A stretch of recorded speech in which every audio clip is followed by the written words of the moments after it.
Daing naging ulang ang pagbagsak ang uran sa mga nagdalan kang formal na pagbubukas kang Candy Christmas Village na makukuha sa Plaza Cantabaco City kan Sabado. Saro sa kadako na nag-enjoy kang Christmas Village ang pamilya Buen kan Barangay Barangawon. Enjoy na enjoy, nagtsaga siya daw matao. Nagkaano na kami dyan.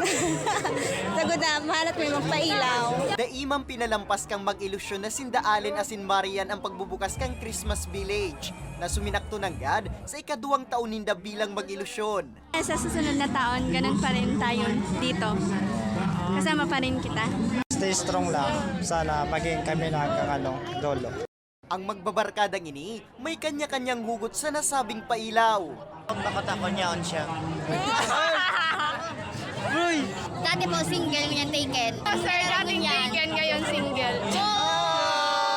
Sigun kay Antoinette, saro sa mga nakatoka sa dekorasyon, sarong bulan man ang saindang naging preparasyon nga ni na mas mapagayon ang plaza. Kadaklan sa mga dekorasyon ang gibo man sa recycled materials. Siring na sana kang higanteng Christmas tree na saro sa mga magagayon na atraksyon hanggang sa plaza. Igwa man na mahihiling na Christmas train rides asin bilen. Lahat ng ornaments na makikita natin ngayon ay gawang Tabaqueño. Mismo kami ang gumawa, yung mga artist ng Tabaco City.